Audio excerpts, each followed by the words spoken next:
Okay. CTET में अगस्त 2023 में आया हुआ विज्ञान में ये क्वेश्चन देखिए, साइंस का क्वेश्चन है। और देखिए इसमें क्या दिया हुआ है।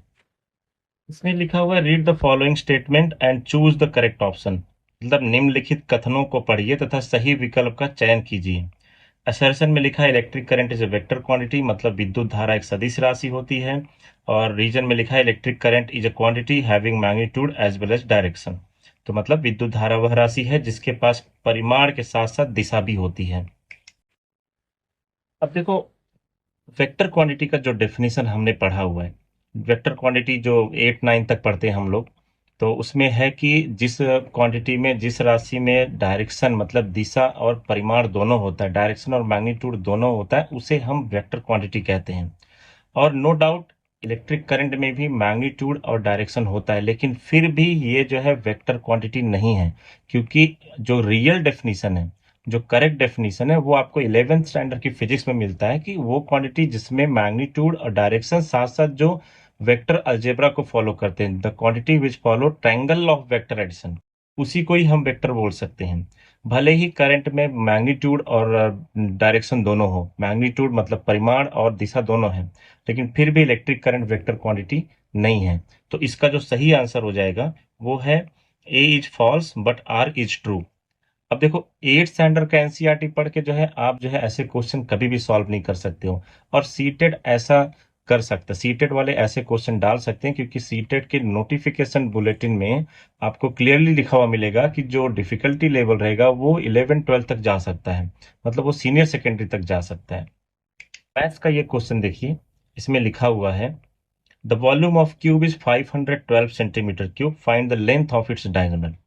तो अब लेंथ ऑफ डायगोनल और इसके बाद जो है वॉल्यूम दिया हुआ है। तो वॉल्यूम अगर 512 है तो ऑब्वियसली जो है इसका जो है एक साइड जो है हो जाएगा 8 सेंटीमीटर, क्योंकि 8 इंटू 8 जो है क्या हो जाएगा, 8 गुणे 8 गुणे 8 हो जाएगा 512।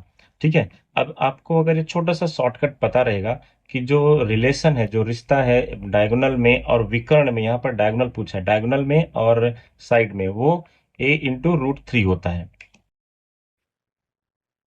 इसलिए इसका जो करेक्ट ऑप्शन है वो ऑप्शन नंबर 3, 8 √3 सेंटीमीटर हो जाएगा।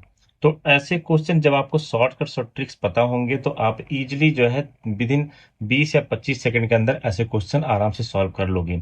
और याद रखना, सीटेट जो है डिफिकल्टी लेवल इसका मीडियम टू मॉडरेट रहता है, लेकिन CTET is all about time management. कितने अच्छे से आप टाइम मैनेज करते हो तभी आपका पूरा पेपर कंप्लीट हो पाता है और आप क्लियर कर पाते हो।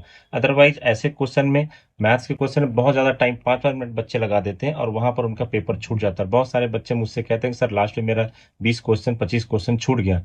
छूटने के पीछे रीजन यही है कि आप जो है पूरा प्रॉपर टाइम एक क्वेश्चन को नहीं देते हो, बहुत ज़्यादा टाइम देने से बाकी क्वेश्चन आपके छूट जाते हैं।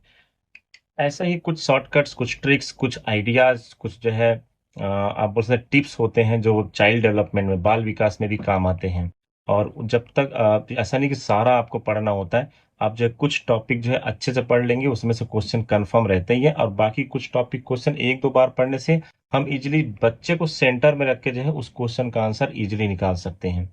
तो इसलिए आपका टाइम मैनेजमेंट भी इसमें हो रहा है, और साथ ही साथ जो है आपको पेपर क्लियर करने में बहुत आसानी होती है।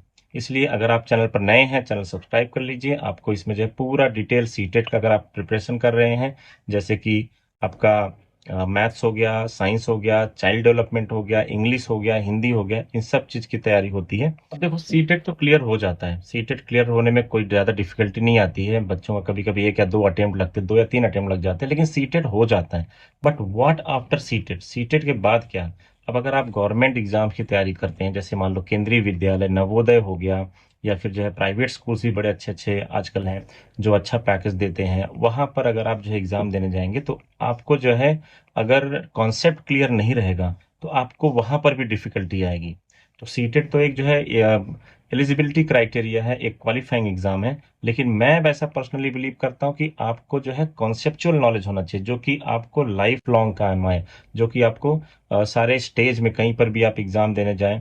बीपीएससी भी है, जैसे DSSS हो गया, तो ऐसे जगह पर आपका सिलेक्शन होना चाहिए। इसलिए कॉन्सेप्ट्स के साथ अगर आपको पढ़ना है तो please subscribe the channel, and thank you for watching this video.